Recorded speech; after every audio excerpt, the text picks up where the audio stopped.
At church, good afternoon. It's Pastor Mark here at the LPCC at the office, and just a midweek message for us today, the 29th of September.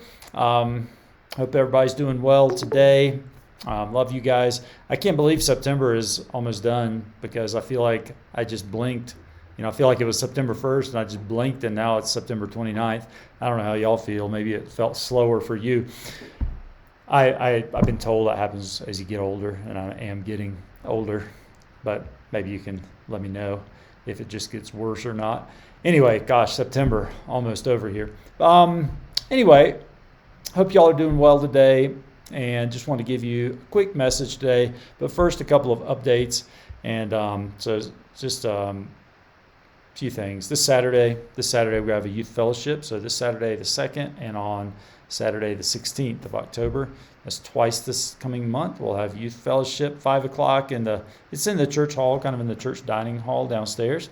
And it's just a time for our middle and high school kids to come together to enjoy that time with one another, for food, for games, for encouragement, for some Bible study, for prayer. And so it seems we've had a good turnout of young people coming out. I'm so thankful for some of our young adults, Nate and Russell and Jethro and Stephanie and Gloria, who have wanted to pour into these kids. And so if you see them, thank them for their service. Also, this Sunday coming up, we're going to worship at 11. One big difference this week, we are going to go back inside this week. So I know that I just want to thank you in advance for your flexibility with that.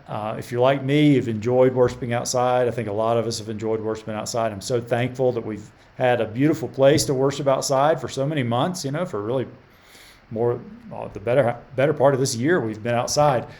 But, we're having some changes in our worship team. We need to be able to use the piano.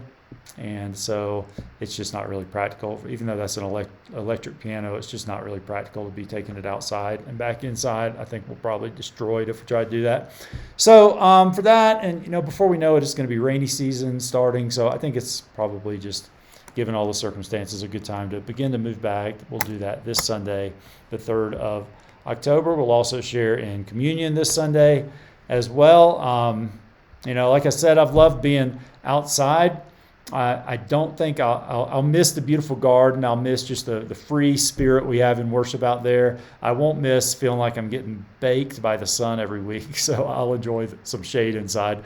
And I love our beautiful sanctuary, and I'm thankful that we have such a wonderful sanctuary to worship in as well. So I think it'll be kind of a nice change up for us all to be back in there. Another update.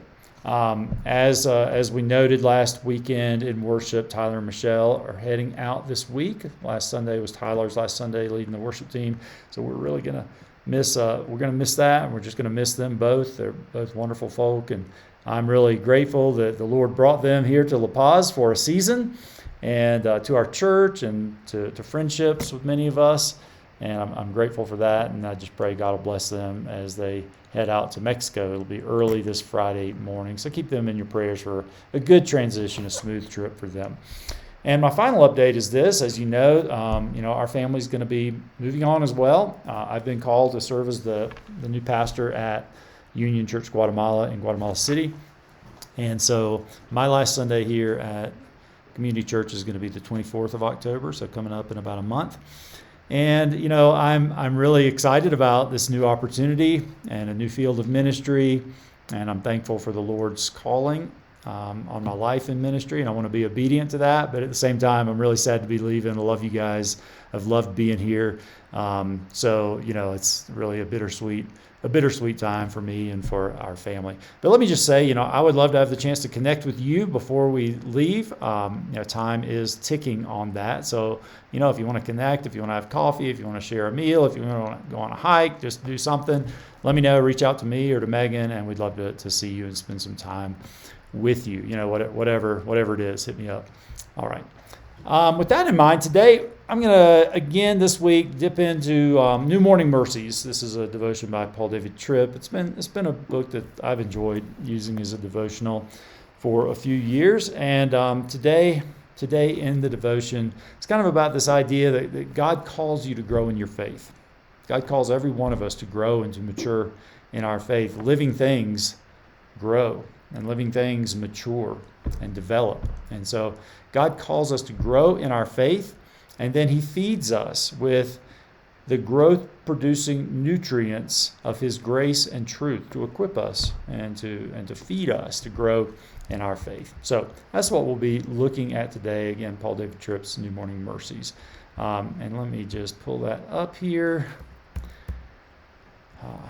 Darn it. I seem to have lost my place in it. It always happens. All right. While I'm finding that, maybe if you have a favorite devotional you like to use, you could put that in the comments and let us know what that is. It's always good to have some fresh ideas. Here we go. A couple of questions to begin. Are you growing in your faith? Do you care or not if you're growing in your faith? Have you become satisfied with just a little bit of Bible knowledge, a little bit of doctrine knowledge, and you're just okay with that? You don't really feel like you need to grow anymore. Have you stopped feeding on the spiritual food of God's grace and truth that has not come near to finishing its work in you? Do you hunger for the grace that you've been given to continue to do its transforming work in you in the place where there's evidence for more work to be done? Are you satisfied with just being a little more religious, a little more spiritual? Could it be that you claim to be a believer, but you've become satisfied, you've become okay with areas of your life that are shaped by other values and which may not bring glory to God? Does your relationship with God really shape the way that you think and act in your marriage, in your friendships, in your relationships, in your parenting, in your workplace, in your finances, as a neighbor, in your private pursuits, in your secret thoughts and desires? And as you examine yourself, are you satisfied in the places that God may not be satisfied? Those are some diagnostic questions to think about for all of us today, right? It's always good to do kind of a cross-check in our own heart and our own faith. And how is our walk with Jesus right now? Now, when I think about this topic, a couple of passages come to mind. The first is from Peter, 1 Peter 2, 1 through 5, and the apostle writes, "So put away all malice and deceit and hypocrisy and envy and all slander. Like newborn infants, long for the pure spiritual milk, that by it you may be grown up into salvation, if indeed you have tasted that the Lord is good. And as you come to him, a living stone rejected by men, but in the sight of God chosen and precious, you yourselves, like living stones, are being built up, being grown up as a spiritual house, to be a holy priesthood, to offer spiritual sacrifices acceptable to God through Jesus Christ." And then another passage is from Hebrews 5, 11 through 14. And this passage says this. The writer of Hebrews says, "About this we have much to say, and it's hard to explain, since you have become dull of hearing. For though by this time you ought to be teachers, you need someone to teach you again the basic principles of the oracles of God. You need milk, not solid food. For everyone who lives on milk is unskilled in the work of righteousness, since he is a child, but solid food is for the mature, for those who have their powers of discernment trained by constant practice to distinguish good from evil." And I think these verses are a call for us today to examine ourselves and to be honest with ourselves. And we're a community of grace, not a community of guilt. So it's not about feeling guilty, but it's about letting God's grace work in us. And so let's be honest with ourselves today. How does this passage describe you? Are you like a baby who craves his mama's milk?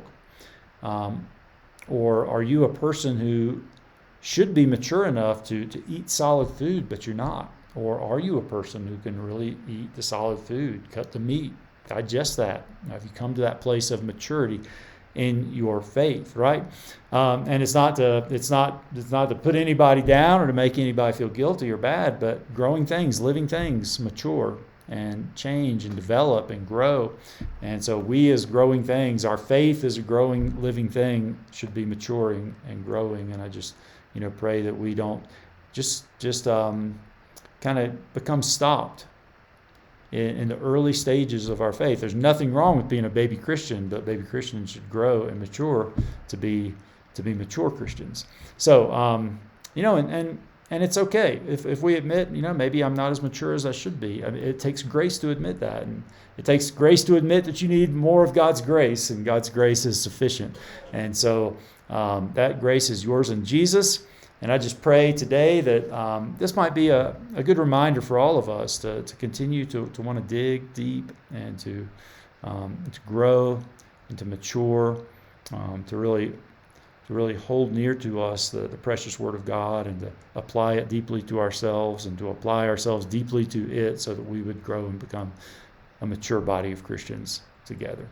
So that's the message for today about the idea that God calls you to grow in your faith, and then He feeds you with His growth in producing nutrients of His grace and of His truth.